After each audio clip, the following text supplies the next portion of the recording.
vacunación, pues la vacunación es un tema de salud, ¿no? En materia de política económica es un problema de salud. Y ahí está, pues siempre va a estar, si es lo que nos mantiene en estas condiciones, pues imagínense ustedes, un tema permanente, ¿no? Desde que comenzó este asunto hasta hoy, pues un problema. Y es un problema que ustedes lo tienen que dimensionar así como una problemática de tipo económica y de diseño de política económica también. Es decir, recuerden ustedes que el problema era antes de la vacunación, antes de que hubiera vacunas, pues el problema era esa precisamente, que no había forma de, vamos, de cómo controlar la enfermedad de ningún medio, ¿no? Más que los procesos de sanitización tradicionales, los problemas, el asunto de la sana distancia, el del cubrebocas, en fin. Bueno, pero ahora que ya están las vacunas y que no tan solo existe una o dos, sino que pues parece que hay una cantidad enorme de vacunas, pues cuando menos unas 5 o 6 modalidades o tipologías de vacunación por diferentes países y diferentes, vamos, patentes, en fin. Entonces, el problema es tener a la disposición el sistema de vacunación y haber adquirido las vacunas necesarias, ¿no? Para llevar a cabo el programa de vacunación. Generar, fíjense bien, generar los vehículos o los procesos para que la vacunación, el proceso de vacunación inicie y sea prácticamente ininterrumpido, es decir, no se interrumpa, pues ya una vez conseguido las vacunas, conseguido todos los instrumentos, los centros donde se va a llevar a cabo este proceso de vacunación, pues ¿cuál es la lógica de interrumpirlos? Tiene que ser permanente, o sea, permanente para los diferentes rangos de edad, ¿no? Que un poco como lo que se ha estado haciendo, pues, pero no interrumpido. O sea, debe ser permanente hasta que termine, cuando menos el objetivo, la población objetivo, ¿no? A vacunar, región por región, comunidad por comunidad, sector por sector, en fin. Y ya se han fijado ustedes, pues, que pues ha habido de todo, ¿no? Desde que se ha tenido que interrumpir porque ya no hay vacunas, se ha tenido que interrumpir porque, bueno, en determinado momento se consideró que el plan de vacunación por rangos debía sustituirse por las prioridades, ¿no? Porque ahora hay que vacunar a los académicos si queremos que se inicie rápido la educación presencial, pues se tiene que estar, en fin, se han dado de todo ahí, y esto implica pues una buena cantidad de recursos, ¿no? Disponibles para hacerle frente a esta contingencia. Entonces, este es un dato. El otro dato que ha estado, desde el punto de vista económico, seguramente ustedes lo han podido captar por ahí en los noticieros, es que no tenemos una estadística muy fiable, muy confiable, del número de desempleados, ¿eh? El número de desempleados como consecuencia de la pandemia. En algunos momentos se habla de... Sí, perdón. Profe, ya está mi compañero aquí. Adelante, cuando ustedes gusten, Gonzalo. Ok. Bueno, ahorita continuamos después.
buenos días.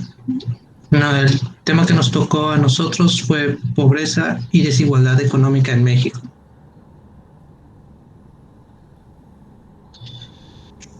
Durante el año 2008, el 44% de la población sufría de una gran pobreza económica que en total era un total de 49.5 millones de ciudadanos mexicanos que sufrían un gran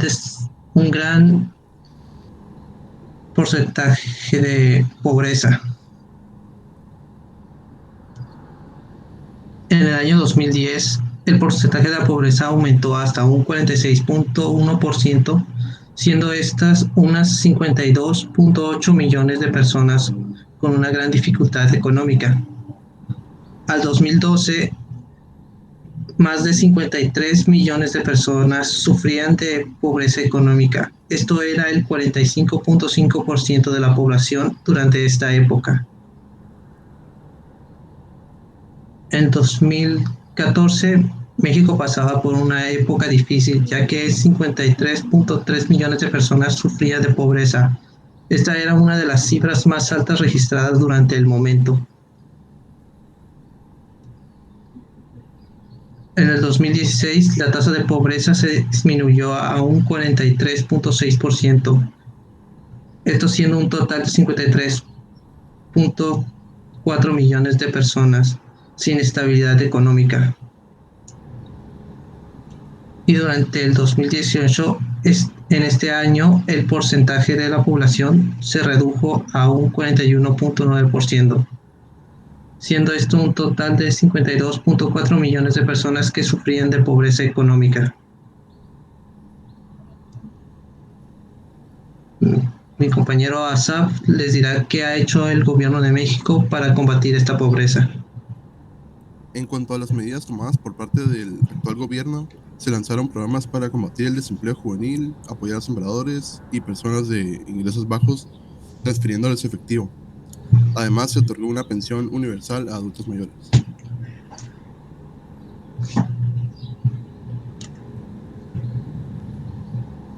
Nuestras propuestas son las siguientes: que el gobierno implemente políticas públicas y económicas que permitan crear las condiciones adecuadas para que la población vulnerable ingrese al campo laboral, capacitar a la población vulnerable para que adquiera conocimientos y habilidades necesarias para desempeñarse en el campo laboral,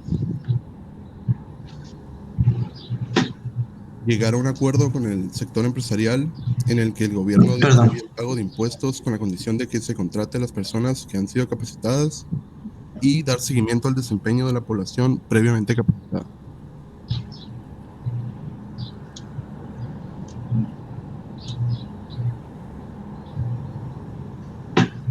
Y para concluir, México lleva décadas arrastrando niveles de pobreza y desigualdad que crecen año con año y cuya solución es la implementación de políticas públicas y económicas y una mejora en la infraestructura pública que garantice a la población el acceso a servicios y espacios de calidad, permitiendo así una mejor calidad de vida.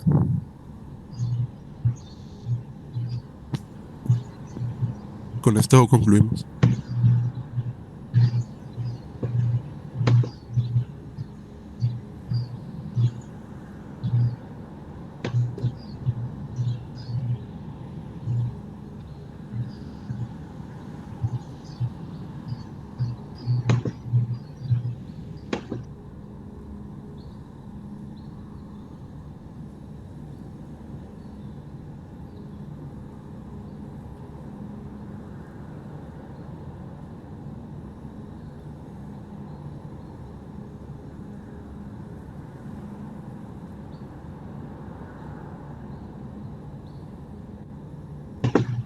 ¿Profe está hablando o...? Hablando sin... Disculpe, le estoy preguntando, nada más es usted y Asaf, Rafael, quienes constituyen el equipo. Sí, profe. Ok, no hay algún otro miembro. Muy bien. A ver, pues preguntas, opiniones de esta información tan interesante e importante que nos dan los compañeros.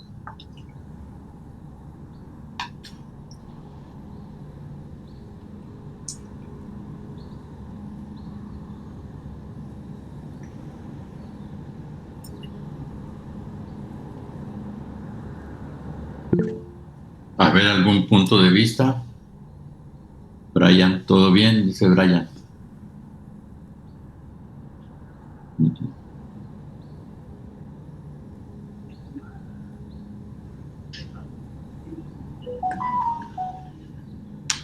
Yo no sé si han escuchado ustedes el tema de que en México, con este asunto de eh, un poco de la baja tan sensible en cuanto al crecimiento económico. Y por un lado, ¿no? Es decir, el decrecimiento económico pues, prácticamente que se ha manifestado en el último año, en el 2020. Pero que ya veníamos un poco perfilando desde el 2019, aunado al asunto de la pandemia. No sé si han escuchado de que, por supuesto que aumentó, no disminuyó, sino que aumentó el índice de pobreza. Es decir, que hubo, y bueno, y debe de haber cierta lógica ahí, cierta lógica por el desempleo que se generó o que se ha generado, un poquito lo que comentábamos hace un momento. Si se generó desempleo, si hubo un sector, vamos, muy amplio de la población que perdió empleos, y ya sean empleos formales o empleos informales, porque ya saben ustedes, por eso les digo yo que es difícil tener acceso a cifras muy objetivas en materia de desempleo, porque una cosa es que las agencias, por ejemplo, de estadísticas como INEGI, la misma agencias estadísticas de la propia Secretaría de Trabajo y Previsión Social, las agencias estadísticas de alguna otra institución que recopile datos, etcétera, pues solamente tiene o nos proporciona información acerca de los flujos de personas que perdieron empleo, que andan desempleadas, pero que se dedicaban a la economía formal. Por supuesto que esas agencias de información o de estadísticas que proporcionan datos estadísticos, pues no relacionan o no cuantifican el número de personas que han perdido el empleo pero que se dedicaban a la economía informal, o sea, o empleos como se le denomina por la OIT, por la Organización Internacional del Trabajo, como trabajos no decentes, ¿no? Conviniendo la OIT que el trabajo decente es todo tipo de trabajo formal, pues donde el trabajador tiene derechos sindicales, tiene derechos sociales, tiene derechos de seguridad social, qué sé yo. Esa es la economía decente o el trabajo decente. El trabajo no decente, pues lógicamente es todo trabajo donde el trabajador no sabe ni siquiera quién lo emplea, no tiene pues con seguridad o certeza de si va a tener trabajo la semana que entra o el mes que entra, el año que entra, etcétera, etcétera. Es decir, sabe que está en una franja de trabajo muy circunstancial. Entonces, por lo tanto, por eso se conoce como economía informal. Desde esa lógica, entonces, esa información no la tenemos. No la tenemos. Es muy difícil captarla, tener los datos seguros ahí para poder un poco enunciarla. Pero existe ese tipo de empleos informales, existen. Entonces, y la lógica es que nos dice que con la pandemia, pues muchos de ellos se perdieron irremediablemente. Se perdieron, ¿por qué? porque vamos, las personas que trabajaban, por ejemplo, a ver, y esos no porque sean ilícitos, economía informal ilícita, sino era economía formal lícita, pero tampoco se desempeñaron durante la pandemia, pues tuvieron desempeños, por ejemplo, la cantidad de trabajadores ambulantes de las ciudades. Pues esos trabajadores pues tuvieron que cerrar, jóvenes. Y ustedes lo pueden observar aquí en la ciudad. Pues, antes los paleteros que andaban, pues esos dejaron de andar en las ciudades. Entonces, por un lado, pero también las personas que vendían ropa de segunda, y que los que utilizaban tianguis, etcétera, etcétera, pues son trabajadores o eran trabajadoras que de alguna manera tenían su actividad económica en ese tipo de eventos, de procesos, pues por la pandemia, dejaron de ofrecerse esos servicios y con ello terminó. Entonces, ¿qué es lo que pasó ahí? Una franja que no podemos cuantificar. Pasó del trabajo informal, que podría ser lícito, y no lícito, pues, pero fundamentalmente trabajo lícito, de ese tipo, pasó a ser empleado ¿en qué? En las redes. Digo, no en las redes como tales, pues, sino de manera virtual, en los medios digitales. Pasó de un trabajo a otra actividad que necesaria, los que tenían capacidad para hacerlo, porque no todo el mundo tenía capacidad, ¿no? Eso también hay que tenerlo claro. Pero sí hubo un paso del trabajo informal en las calles al trabajo informal desde el punto de vista digital. Ese es un tránsito que se dio durante esta época, durante esta etapa. Y otro tránsito fue el de que aprovechó mucha gente que tenía trabajo formal, inclusive, aprovechó el hecho de estar en casa para relacionarse o a tener interacción con trabajos de tipo digital. Ese es otro elemento. Esto también se dio, ese fenómeno.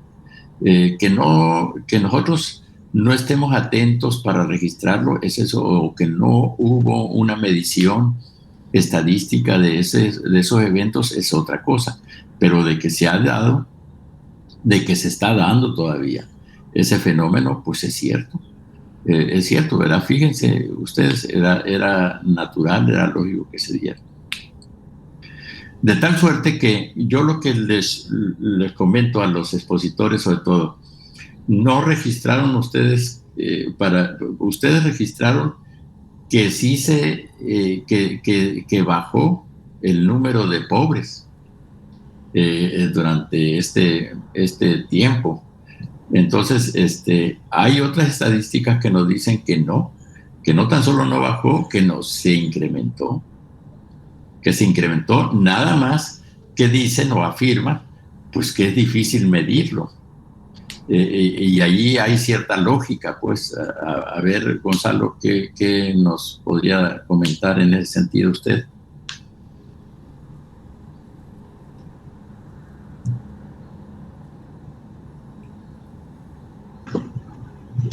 Disculpe. Sí. Se oyó trabado. ¿Qué pasó? Sí, no me escuchó bien, no escuchó. La pregunta que yo le hago es... Escuché parte. Muy bien. La pregunta que yo le hacía es lo siguiente. A ver, hay información que hay personas que afirman que lejos de que se haya reducido el número de pobres durante la pandemia y un poco antes de la pandemia, con el asunto de que no hemos crecido económicamente, con el asunto de que en la pandemia produjo mucho desempleo, que se incrementó el número de pobres, no que haya bajado.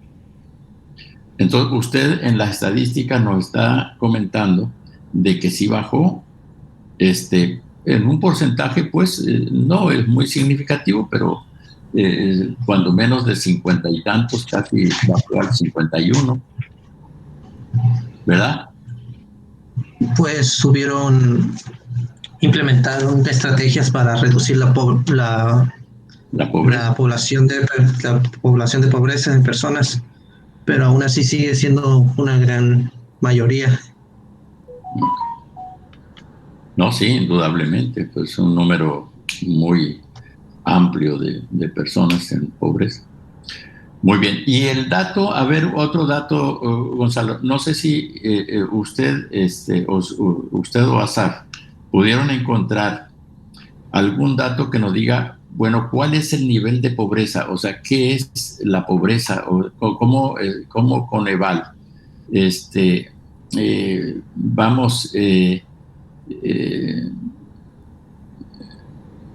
¿cuáles son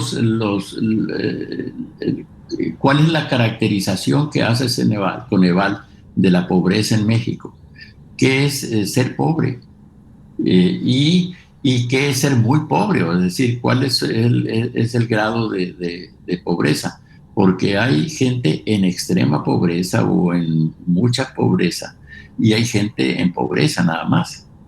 Es decir, ¿cuál ha sido la definición que da de esas categorías Coneval? ¿No tiene a la mano esas definiciones? No tengo, pero si me acuerdo bien un poco, creo que serían personas que no estén económicamente estables, Okay. que tengan como dificultad para progresar en la sociedad, tener educación, un seguro de salud, vivienda, cosas así. Uh-huh. Sí, el acceso a servicios públicos, Acceso a servicios como públicos. seguro social, empleo, vivienda, todo eso. Muy bien. Inclusive porque hay, por ejemplo, cuando se habla de extrema pobreza o pobreza extrema, también me he percatado de que hay un enunciado desde el punto de vista de la significación de ello, en el sentido de que pobreza extrema es toda persona que tiene solamente un ingreso equivalente a $1 diario. Que tiene como ingreso $1 diario. Entonces, a ver, ustedes se preguntarán, bueno, es pobreza extrema, entonces tener $1 diario, ¿cómo anda el dólar ahorita con respecto al peso? 20 pesos, pongámosle. Entonces, toda persona, sea de la condición que sea, o sea del nivel o del género, de la edad, etcétera, etcétera, que sea, pues que solamente consigue 20 pesos diarios para sobrevivir, pues está duro. Pues lógicamente que sí, pues hay razones en pensar que hay pobreza extrema allí. A ver qué tantas proteínas, aminoácidos, etcétera, etcétera, puede adquirir una persona con 20 pesos. En fin, vitaminas, de alimenticias para alimentación y para todo lo demás. Pues, o sea, es algo verdaderamente increíble, ¿no? O sea, entonces sí hay razón de decir, bueno, pues esa sí es pobreza extrema, pues de cualquier forma es pobreza extrema. A ver, y peor aún, de que quién es el que consigue esos 20 pesos, si es el jefe de familia, el que trabaja o las dos que trabajan, consiguen eso, pues es tantito peor, ¿no? Y bueno, ¿y qué van a hacer con esos 20 pesos las dos personas y luego la familia? Eso es algo verdaderamente inimaginable, ¿no? Ok. Pero yo quiero que ponderemos, cuando estamos hablando de todo esto, que ponderemos el lado siguiente. Nosotros, o sea, como sociedad, como país, como estructura económica, social, pues dentro de la sociedad mexicana, Pues somos una sociedad, pues ya sabemos, todo el mundo sabemos, son 120 millones, más de 120 millones, casi llegándole al 130 millones en este momento. Esta es la población total de México. Y bueno, de esa población total, pónganle ustedes unos 15 millones. A ver, 15 millones son indígenas, de cualquiera de las 65 grupos étnicos que hay en México. 15 millones dedicados de cualquiera de los grupos étnicos. Ahí tienen ustedes. Y no todos los grupos étnicos, deben de saberlo ustedes, viven en condiciones de pobreza, jóvenes. No es cierto eso, ¿eh? Hay grupos étnicos en nuestro país que por fortuna están en condiciones, si no óptimas, pues bueno, pero cuando menos alimenticias y de cultura alimenticia, etcétera, en buenas condiciones, no óptimas, sino en buenas condiciones. Hay sectores, hay regiones, hay grupos étnicos que por fortuna mantienen esa condición. La gran mayoría, eso sí, viven en condiciones sumamente depauperables, es decir, de extrema, casi extrema pobreza. O sea, de esos 15 millones, pues bueno, la gran parte pues vive en extrema pobreza.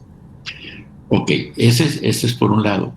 ¿Qué otros sectores, qué otras regiones del país o en qué otras regiones del país también se vive en extremo? Pues las regiones que están muy atrasadas desde el punto de vista que son fundamentalmente agrícolas, que no han logrado un desarrollo, por un lado, ni en el ámbito del turismo, ni en el ámbito del desarrollo industrial, y que mantienen fundamentalmente se mantienen fundamentalmente de actividades económicas primarias, es decir, de las actividades agrícolas, agropecuarias, etcétera, etcétera, ¿no?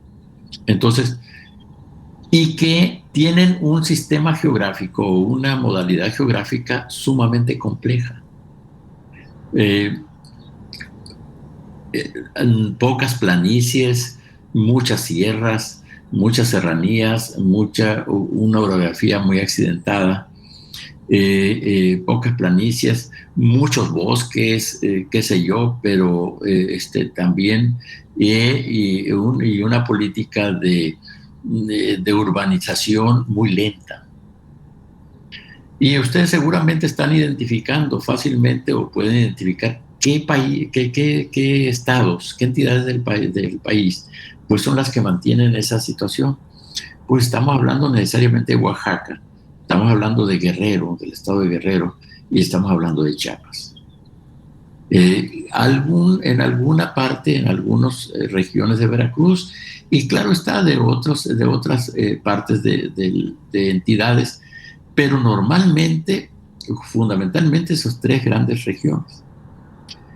Y fíjense bien, y no tan solo tienen esta problemática, o sea, de ser regiones demasiado cargadas hacia el sector 1 de la actividad económica, y con pocas posibilidades pues de salir de ese atraso, ¿no? Porque también, fíjense bien, en algunos sectores en algunas regiones geográficas que hemos mencionado, pues también están cargadas de una actividad muy fuerte en materia de economía informal, ¿no? Hay otras donde también existe una carga de economía informal, pero está un poco más relacionada con ciertas áreas de desarrollo, ¿no? Con ciertas áreas de desarrollo. Entonces, ahí tienen ustedes estos tres elementos. Y bueno, eso entonces por un lado. Y por otro lado, hay otro elemento que seguramente ustedes han encontrado por ahí en la literatura, o la van a encontrar en la literatura, sobre todo de tipo social en México, de la gran diferencia que existe entre el norte y el sur de la población mexicana. Es decir, la región, normalmente el norte, que comienza más o menos a partir de Zacatecas, Durango, la región de determinados sectores de Guadalajara, de Jalisco, pasando por Zacatecas, por Durango, etcétera, por la región todavía de ciertas regiones de la Huasteca hacia arriba. Ese es la región norte de este país, ¿no? Y todo lo que le sigue, pues Nayarit, Sonora, Sinaloa, Tamaulipas, etcétera, etcétera, ¿no? Todo Nuevo León, Durango, en fin, toda esa es la región norte. Entonces, en relación a la región sur, que va desde esas franjas que hemos mencionado hacia el sur, pasando inclusive por la Ciudad de México y toda su zona, hacia el sur, hacia Campeche, terminando con Chiapas y que sea Tabasco, en fin, todas estas regiones que están al sur. Entonces se dice que una gran proporción de la pobreza extrema de México se encuentra en esas zonas del sur, a diferencia de las zonas del norte, donde hay pobreza, por supuesto, pero es una pobreza sumamente, es una pobreza que de alguna manera está más controlada, y cuyos habitantes, por ejemplo, que viven en extrema pobreza de la región norte, pues son habitantes en tránsito, es decir, que no son necesariamente personas que nacieron en el norte, sino que llegaron y que andan buscando, están en tránsito hacia Estados Unidos o andan buscando la forma de establecerse ya en la región norte, pero no necesariamente fueron originarios del norte del país. ¿Sí me explico? Porque si fueran originarios, pues hubieran nacido en otras condiciones. No quiere decir que que jamás hubieran sido pobres. Digo, también pudieron haber nacido acá y estar en condiciones de cierta vulnerabilidad económica, pero no necesariamente nunca conocieron o nunca conocerían la pobreza extrema. Sí, no sé si me explique. Es decir, la gran mayoría de personas que en el norte tienen pobreza, y no pobreza extrema, sino pobreza, son porque no necesariamente porque son originarios del norte, si no nacieron ahí, sino que son personas venidas de cualquier parte del país, ¿verdad?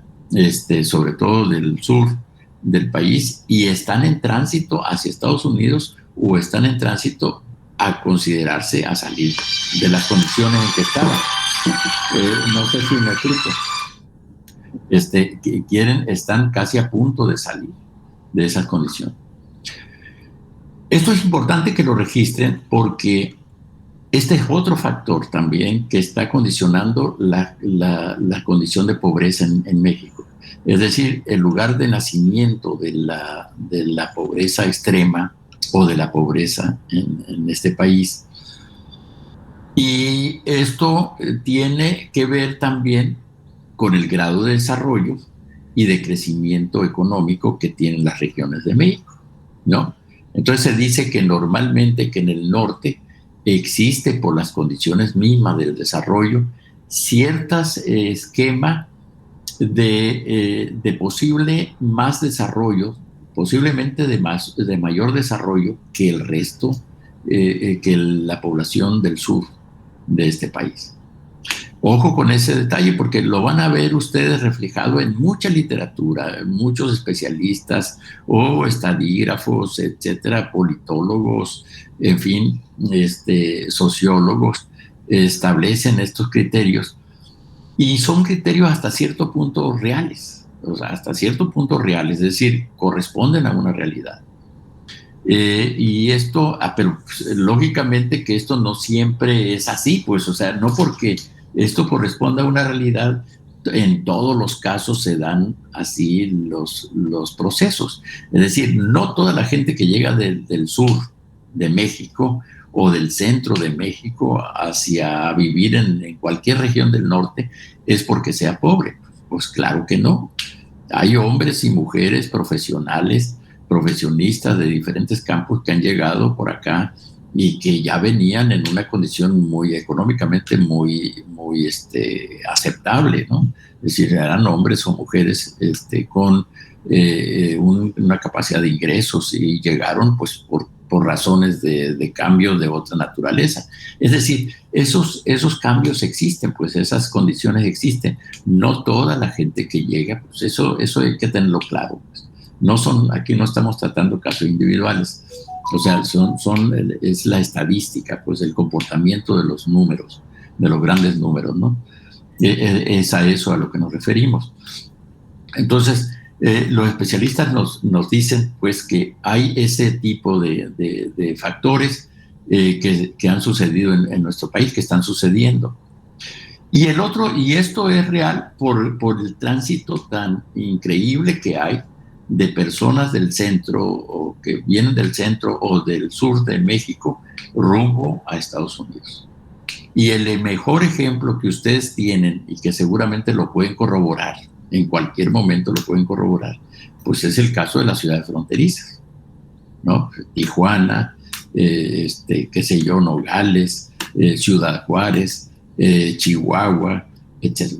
Ustedes se dan una vuelta por allí y tan pronto como observan el fenómeno, pues dicen, pues caramba, pues esta es una ciudad fronteriza. Pues, o sea, hay una serie de gente que está aquí, pero está con la idea de pasar para el otro lado. O sea, no venirse a vivir a Chihuahua, no venirse a vivir a, qué sé yo, a Tijuana.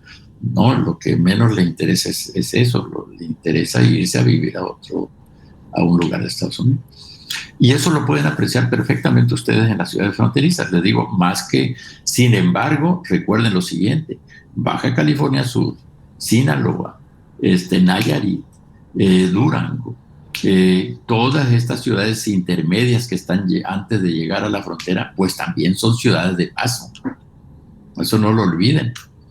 O sea, pues también hay mucha gente que está ahí de paso. No necesariamente con la idea de quedarse a vivir ahí en esos estados, sino están en tránsito. Y eso es así, pues, porque así son los desplazamientos, los grandes desplazamientos humanos que se dan en cualquier parte del mundo. Y esto está sucediendo en nuestro. Y si a esto ustedes le agregan, por ejemplo, el flujo de habitantes del sur de nuestro país hacia el norte, rumbo a Estados Unidos, pero no tan solo de habitantes de mexicanos, de residentes mexicanos o mexicanas que quieren trasladarse hacia el norte, sino ahora de sudamericanos. Es un ingrediente adicional que ustedes tienen que siempre tenerlo claro. Que estamos hablando de centroamericanos, a ver de qué estados nos estamos refiriendo, de qué países. Pues Guatemala, El Salvador, Nicaragua, etcétera, etcétera, ¿no? O sea, toda esa región, Costa Rica, etcétera. Claro está que Puerto Rico, pues al ser un estado asociado a Norteamérica, pues no tiene de ninguna manera ese problema. Pues ellos son un estado asociado. Entonces, ya son parte de la Unión Americana, de cualquier forma. Entonces, pues ellos no tienen ningún problema, por eso no vemos a puertorriqueños de ninguna forma por acá. Si no, les aseguro que también andarían por acá. Pero vemos a todos los demás contingentes, y esto lo pueden apreciar con perfecta nitidez en el caso de Tijuana. En Tijuana es totalmente pluricultural, ¿no? El movimiento que hay ahí de hombres y mujeres todos los días, de diferentes partes de Sudamérica. Muy bien. Bueno, todo esto, yo nada más les quiero llamar la atención a esto, de este tema tan interesante que nos expuso Gonzalo y Rafael, Asaf Rafael, sobre el asunto de la desigualdad, porque en realidad es un problema muy serio el que tenemos en nuestro país en materia de desigualdad.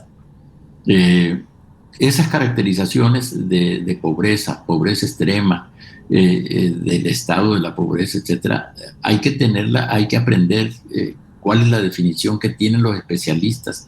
No quiere decir, fíjense jóvenes, eso es lo que quiero comentar, insistir con ustedes esto. Cuando nosotros recurrimos a las definiciones de especialistas, no quiere decir que ese sea la última definición, la definición más importante. No. En algún momento, seguramente, si alguno de ustedes o alguna de ustedes se dedica al mismo tema el día de mañana, pues a lo mejor generará una nueva definición de la pobreza, o del estado de pobreza o la condición de pobreza de un ser humano, que sea más válida. Bueno, pero hasta ahorita, por ejemplo, los especialistas que están trabajando sobre este tema son los que tienen, pues, más o menos las definiciones más utilizadas, vamos, tanto en México como en todo el mundo, en esa materia. Entonces, por eso es conveniente saber bien cuál es la definición de pobreza y pobreza extrema, y saber un poco lo errático de las estadísticas, o sea, el problema que hay con las estadísticas para dimensionar o para cuantificar realmente el nivel de pobreza. Porque esas estadísticas, ya insisto, las estadísticas institucionales normalmente no registran, o registran de manera muy insuficiente, los fenómenos de pobreza asociada con la economía informal, con la informalidad, aquí en México y en cualquier parte del mundo. Y esto, pues, yo creo que no tiene sentido comentarlo o discutirlo mucho, pues por razones obvias. Si la economía informal, pues es informal justamente porque no la registran, pues lógicamente que es difícil. Entonces, si no hay registros, pues cómo entonces vamos a estar considerando la gente de pobreza que vive en esos márgenes. Pues no hay posibilidad alguna de tener registros muy confiables al respecto. Pero bueno, se han hecho intentos, pues, y con esos intentos se ha estado trabajando, se trabaja. Bueno, ese es el otro aspecto. El otro aspecto del problema. Y hoy un tercer elemento que yo quiero que trabajemos, y que rara vez, a veces yo noto en los sociólogos, en la gente dedicada al tema, a los politólogos, sociólogos, economistas inclusive, dedicados al tema, que lo tratan. El problema de la pobreza y de la pobreza extrema en cualquier país del mundo es un problema que indudablemente concierne a todos los habitantes de un país. Es decir, si nosotros pudiéramos decir, o sea, pudiéramos aplicar, como dicen luego ahí popularmente, ¿no?, la política del avestruz. Es decir, ¿qué hace el avestruz? Porque a veces se dice, oye, es que estamos aplicando la política del avestruz. ¿Qué hace un ave como de esa dimensión cuando está en peligro o cuando está amenazado, etcétera? Parece ser que es una costumbre, son usos y costumbres de esa ave, meter la cabeza en un hueco, hacer un hueco, y cuando está en un peligro muy inminente, muy inusual, vamos. Entonces el ave mete la cabecita en un hueco y cree que ya va a desaparecer el problema. No sé si me explico así. Cuando pues de ninguna forma, a lo contrario, se empeora. Es decir, ¿qué podríamos hacer nosotros? Normalmente, ¿qué hace la sociedad en cualquier parte del mundo donde hay un esquema de pobreza? Pues dice, bueno, pues será problema de los pobres. Mientras yo tenga solucionado mi asunto económico, pues ¿de qué me preocupo? O sea, ¿por qué me voy a preocupar de los pobres? Es decir, haya que el gobierno y que ellos se entiendan, ¿no? Solucionen su problema. Esa forma de pensar, que hasta cierto punto era hasta cierto punto festejada durante muchos años. Se festejó esa forma de pensar, se decía, bueno, pues es un punto de vista que solamente le concierne a la gente que está en condiciones de pobreza y no de ninguna manera le concierne a quien tiene ya solucionado el problema. ¿Por qué? Porque pues por eso lo solucionamos, en fin. Pues debo de decirles a ustedes que esa es una política absolutamente errática. No, sí concierne a todos los habitantes de un país el hecho de que exista gente pobre. Y desconcierne y concierne por las razones siguientes, jóvenes. Concierne porque desde el punto de vista económico, si ustedes son hombres o mujeres que ya tienen solucionados sus problemas económicos y que dicen no me afecta para nada el hecho de que haya pobre, pues les afecta. ¿Por qué? Porque muchos de ellos o en algún momento ustedes van a vivir en un área donde estén rodeados de pobres, por decirlo menos. Y si están rodeados de pobres, yo los quiero ver la seguridad que van a tener durante buena parte de su vida rodeados de pobres.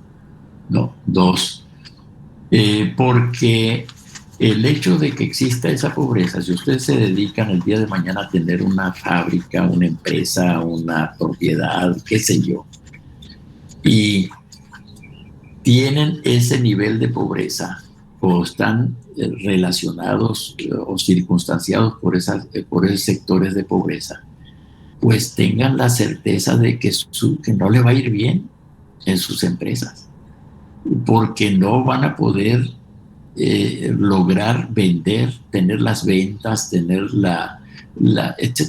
Ustedes me dirán, bueno, pero si no las vendemos en una región, pues las vamos a exportar. O sea, yo no estoy con la idea de venderla toda. Pues a la larga eso es un problema.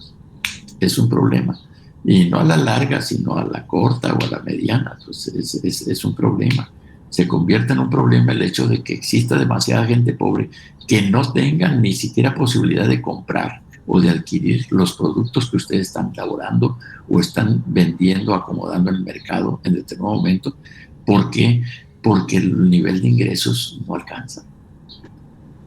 Yo no sé si alguna de ustedes o alguno de ustedes ha escuchado la versión que era muy común en Carlos Slim, cuando le preguntaban por qué él no estaba de acuerdo con las políticas públicas que había en México para acabar con los pobres.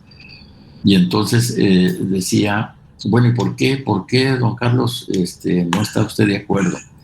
¿Y cuál era la respuesta de Carlos Slim? Decía, bueno, en principio dicen, no estoy de acuerdo porque no han acabado con los pobres, al contrario, los pobres han aumentado. Y bueno, pero ¿y a usted qué le preocupa? Bueno, me preocupa, dice, porque yo me dedico a vender celulares. Y dice, y en los lugares donde no hay pobreza, todo el mundo trae un celular. Y donde hay mucha pobreza, pues lógicamente que la gente ni siquiera está preocupada por comer, no por celulares. Fíjense bien, la lógica era contundente.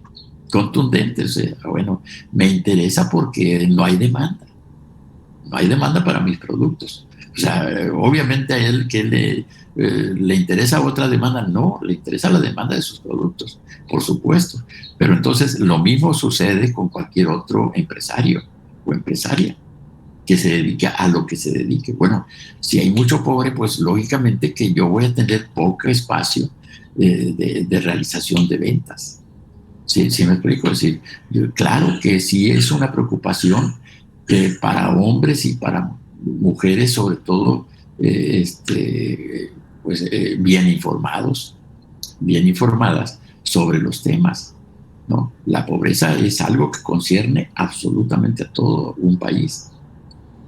Y concierne entonces, y tan concierne, que entonces debemos estar sumamente cuidadosos, o sea, interesados en que los gobiernos hagan su tarea eficientemente en materia de combate a la pobreza. Es decir, no que solucionen problemas momentáneos, pues. Lo que seguramente ustedes han escuchado 1 y 1000 veces por ahí. O sea, si le das a un pobre el dinero para salir del momento, de su problemática diaria, es decir, le das $1, $2, 20 pesos, 100 pesos, qué sé yo, le das dádivas para salir de su problema diario y no le enseñas a salir de pobre, pues entonces estás contribuyendo prácticamente, estás creando más pobres. No sé si me explico. Sí, porque inclusive el dicho popular dice: no le soluciona, no des dádivas, no des limosnas a los pobres, enséñalos a pescar. Entonces, ese es el dicho más o menos amplio. Dice: enséñale al hombre que tiene hambre o la mujer que tiene hambre, enséñale a pescar. Si hay mar, claro está, y si existen las condiciones para hacerlo. Enséñale a pescar, dice, porque eso lo va a salvar realmente de su condición. Si tú le estás dando algo, no le des pescado a los pobres, mejor enséñale a pescar. Ok, dice Aldo, y tiene razón. Es decir, hay un dicho, pues, ahí popular que se ajusta a esta lógica. Pero, ¿cuál es esto? O sea, correlacionada con una política pública, ¿cuál es? No le des becas, no le des apoyos, etcétera. Enséñale mejor, dale un empleo.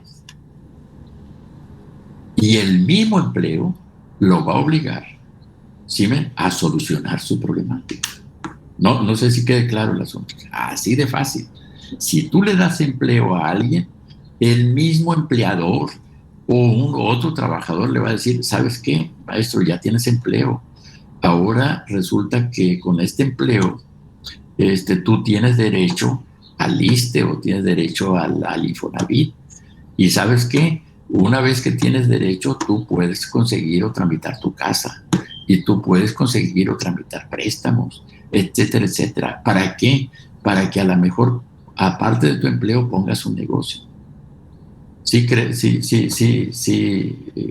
claro. Y claro está, por supuesto, para el emprendimiento, pero ya ese emprendimiento, lógicamente, que solamente pues un profesional o los profesionistas pueden, como ustedes, por ejemplo, e inclusive en esta profesión que tienen, pues son los que van a especializarse en esas áreas o están especializándose en esas áreas. Pero me refiero, olvídense, si están en manos de cualquier otro profesionista, pues debiera también tener elementos necesarios como para dilucidar, ¿no? No va a ser la dádiva, no va a ser la solución momentánea de tu problema lo que te va a sacar de la pobreza, sino una actividad económica que te permita seguirte preparando, ser más eficiente en lo que haces, tener más información y conocimiento de cómo buscar medios para solucionar los problemas económicos. No sé si quede claro, es decir, lo que comentaba el compañero hace un momento, es decir, bueno, en mostrarle todas las actividades de emprendimiento, justamente, que pueden permitirle terminar con esa condición. Ok, todos esos elementos pues ustedes más que nadie hoy los tienen o están en la búsqueda de esos, del acopio de esos mecanismos, vamos, o conocimientos, información, etcétera, y poderla transmitir. Y evidentemente en algún momento tenemos que solucionar como país el problema de terminar con esa división entre estados del norte y estados del sur, bajo esa lógica. Entonces, yo no estoy, porque seguramente ustedes que ya con esta información entraron o ha habido inclusive conocimiento, información de que algunos estados, por ejemplo del sur, en algunos momentos exigen o exigieron a empresas, por ejemplo, como la Comisión Federal de Electricidad del gobierno, que en algún momento los exentara del pago por años, por 1 año, 2 años, 3 años, por el pago del servicio de la energía eléctrica. O sea, que quisieron que no pagaran energía eléctrica. Y a ver, yo no sé si están informados. Y fue en gran medida nuestro presidente actual el que de alguna manera dirigió esos movimientos. Entonces, decimos, a ver, ¿están ustedes de acuerdo en que la gente de un estado, de una entidad del país no pague? Pues claro que no están en desacuerdo en que no paguen. Pero bueno, ¿y por qué ustedes van a estar de acuerdo en que aquellos no paguen y ustedes sí? O sea, digo, está bien que no paguen allá, pero tampoco tenemos por qué pagar nosotros. Es decir, para que haya una política generalizada en ese sentido. Entonces, no de exclusividad, pues, o sea, no, es que porque son pobres no deben de pagar. Oiga, pues, ¿y de qué se trata de eso? Entonces, nosotros debemos de pagar, porque recuerden ustedes, como no hay nada gratis en este mundo, entonces lo que no paga alguien, pues lo tiene que pagar el que sí está pagando. No sé, así de fácil. ¿Quiénes pagábamos la luz entonces de los que no pagan nada? Pues los que pagamos los impuestos. No sé si quede claro. Es tan simple como el asunto de la UNAM. A ver, entonces de los 250,000 alumnos en la UNAM, ¿cuánto pagan de colegiatura al año? O por semestre, no sé. Pues 10 centavos, ok, pagan 10 centavos. ¿Cuánto pagamos nosotros por semestre? No, pues pagamos 3,000, 4,000, no sé, lo que se pague. Ah, bueno, entonces nosotros le estamos pagando a los que no pagan nada. Punto. O sea, nada más, ahí se termina el asunto. No hay forma alguna que ustedes me digan, no, eso es incorrecto, profesor, o sea, yo no estoy de acuerdo con eso. A ver, díganme, ¿por qué es incorrecto? Si aquel no paga, pues ¿quiénes somos los que pagamos, los que están pagando? Punto. Ahí se termina el asunto. O sea, lo que es gratis, lo que unos toman como gratis y el otro lo que tiene que estar pagando, pues eso es el que le está pagando al gratis. Porque no hay nada gratis, como ustedes lo saben. Sí queda claro el asunto, así está la lógica. Y entonces cuando un estado en general no pagó un servicio, ya sea luz, agua, lo que ustedes gusten, pues ¿quién paga? Pues el resto de México. Los otros 31 estados. A menos que ustedes me demuestren matemática, aritméticamente o como ustedes gusten, de que no es así. Pero como no hay nada gratis en este mundo, pues el que consigue cosas gratis, entre comillas, pues no es que las consiga gratis, es que alguien la está pagando. Así de fácil, o sea, no hay que complicarse mucho la vida. Así es el mundo. Entonces, tener claro ese asunto. si nosotros año con año vemos que se está incrementando el número de pobres, ¿qué quiere decir? A ver, porque pueden ustedes fácilmente establecer una lógica diferente allí. No, lo que pasa es que nosotros nos estamos especializando en manufacturar pobres, algo como solo como Dios nos ha enseñado.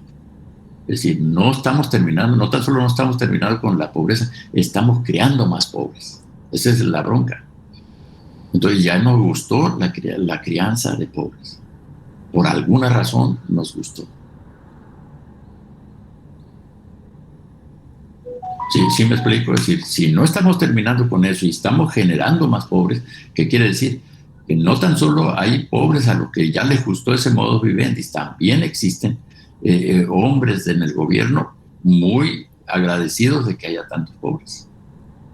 Es que ya les gustó también la creación de pobres, no, por alguna razón. Y ustedes pueden encontrar las razones. Dice, caramba, pues entonces, oye, porque ya es raro que tantos años tenemos después de la Revolución Mexicana. Pues, cuando menos tenemos que 80 más 20 años, casi 100 años, que terminó ya la revolución y toda esta cosa, y ya era para que tuviéramos perfilado un desarrollo económico sustancial en este país. Sustancial. ¿Qué quiere decir? Pues no que nos igualáramos quizás a Estados Unidos, a Alemania, a Francia o a España, qué sé yo, a Canadá. Oye, pero no era para que tuviéramos los niveles que seguimos arrastrando, ¿no? Medio cantidad de estados en condiciones pues muy complicadas y medio cantidad de estados pues, que hasta cierto punto ahí la llevan o la llevamos, pues, que en el caso de los norteños. Entonces no es para eso, pues, o sea, ya a estas alturas pues sí, pues pudiéramos tener los tres casos que hemos mencionado hasta ahorita de Oaxaca, Guerrero y Chiapas, quizás un poco Michoacán, que está muy ligado, pues, y sobre todo por las condiciones de inseguridad más que por otra cosa, ¿no? Pero hay dos o tres estados más, pues, ¿no? Donde tampoco el desarrollo ha podido aparecer. Bueno, pero ahí está ese asunto, jóvenes, que ahí lo vamos a tener.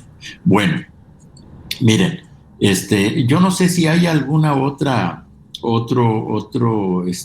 intervención con respecto a la exposición que han hecho los compañeros, muy interesante en términos estadísticos de lo que ellos proporcionaron, de cómo ellos nos han mostrado de que estadísticamente, cuando menos en la estadística con registro, ha habido un descenso de la pobreza. Ellos estadísticamente se han mostrado eso, y en ese sentido yo lo único que hago pues no es estar en contra de esas estadísticas que ellos proporcionan, seguramente las trabajaron de Coneval o de alguno de CONEP o CONAPO, no sé, o de INEGI, pero no, pues no podemos estar en contra de ellas de ninguna forma. Simplemente lo único que yo pongo en duda es si realmente están esas estadísticas contienen la información de la economía informal, es decir, de los hombres y mujeres que trabajan en esa fracción de la economía, en esa vertiente de la economía, y si estas estadísticas también los abarcan a ese sector. Y me parece a mí, eso es la duda, de que no la comprende, pues, o sea, que esas estadísticas no las miden, no están medibles, y que en ese sentido pues queda esa duda. Si el problema es que está creciendo factor de sector.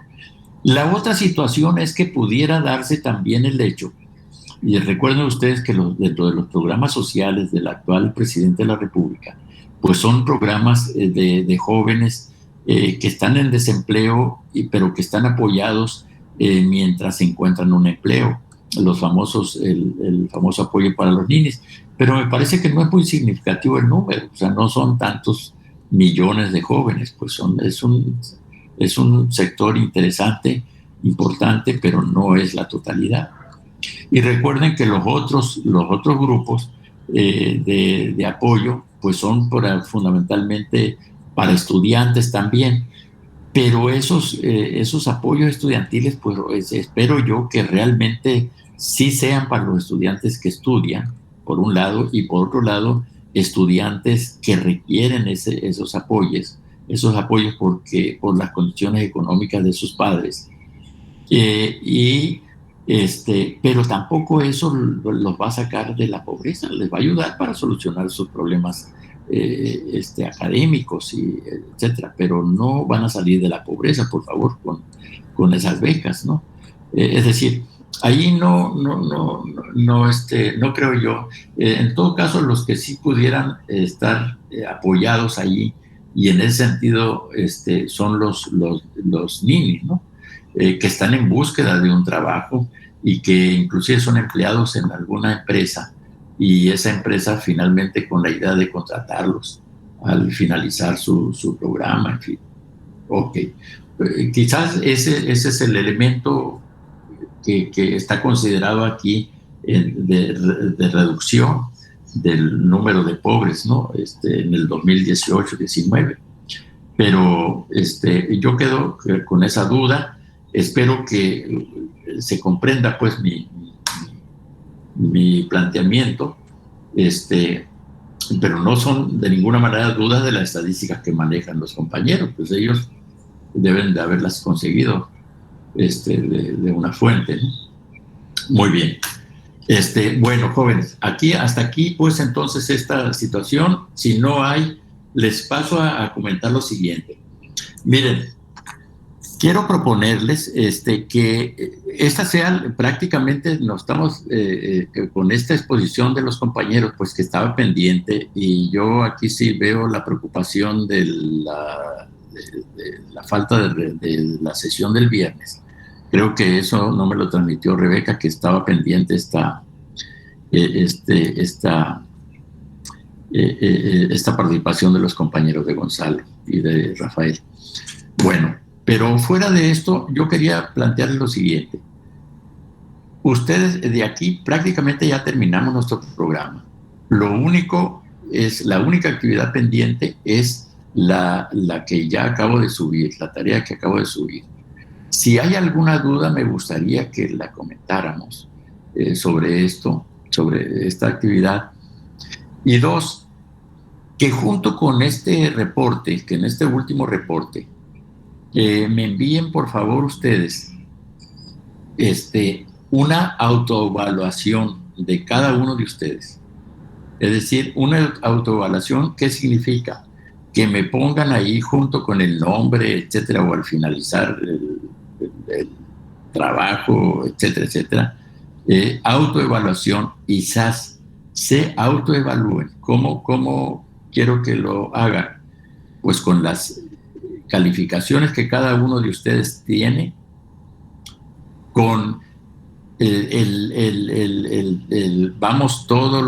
actitud, las ganas, la asistencia, la participación, etcétera, etcétera, que han demostrado en esta materia durante este semestre, etcétera. Y junto con esa autoevaluación, no quiere decir que prevalezca esa autoevaluación de ninguna forma, ¿no? Yo también voy a hacer voy a dar mi versión, pero va a ser de extraordinario apoyo. A lo mejor, ¿por qué no va a prevalecer esa evaluación? Porque a lo mejor es superior a la que yo les voy a, o es inferior, perdón, a la que yo les voy a poner, o porque yo veo que no hay una objetividad, ¿no? Dependiendo de las calificaciones que yo tengo. No sé si me explique. A ver, yo quiero entonces que junto con su reporte, su último cuadrito, pues que me entreguen, allí venga una autoevaluación personal, ¿ya? Para no hacerlo pues bajo otro esquema, ¿no? En fin, entonces que aparezca ahí su autoevaluación. Y solicitarles que hasta que no me entreguen ¿cuándo está considerado el 30 de mayo? En la primera sesión de junio, hasta entonces vamos a tener actividades. ¿Sí me explico? Pues tan pronto como terminen, una vez que terminen su reporte, me lo envíen, etcétera, etcétera. En la primera sesión de junio, ahí nos vamos a ver. ¿Están de acuerdo? Y esto les sirve para que ya tengan, pues se liberen de esta situación, de esta materia, y se dediquen a las otras actividades que tienen durante el tiempo y no anden preocupadas, pues, de que no nos hemos dado una vuelta ya por política económica. Nos vamos a dar vuelta. ¿Cuándo sería, Rebeca, la primera sesión de junio? Sería, según yo, déjenme ver el calendario, lo traes para el 30, sería el 31, el lunes 31, o quieres el 1 de... El lunes 31 está bien. El Okay. lunes 31. ¿Le parece bien? Para mí está bien. A ver, joven. ¿Lunes 31 para qué, disculpe? Ajá. Así es. ¿Pero para qué dijo? No, estaríamos otra vez en sesión. Okay. A partir de mañana y luego lo que es el viernes, estaría libre para que se dediquen a otras actividades dentro de sus planes académicos, etcétera, o para solucionar el problema de esta materia, pues, o sea, la misma, ¿no? Qué bueno. ¿Sí queda claro? Sí, profe. Sí, profe. Muy bien. Muy bien. Y por favor, entonces, a ver, lo que yo les quería comentar ahorita, y para los compañeros, ahí le voy a rogar yo que por favor apoyen a los compañeros que no están presentes ahora o que no pudieron estar presentes, de informarles eso. Junto con el reporte, el último reporte, viene una autoevaluación de cada uno de los miembros. ¿De acuerdo? Sí, profe. Sí, por favor. Está bien. Muy bien. Bueno, pues los dejo entonces. Que tengan un excelente día, ¿eh? Y una buena semana. Muchas gracias, igualmente, profe. Gracias, profe. Bye. Que estén muy bien.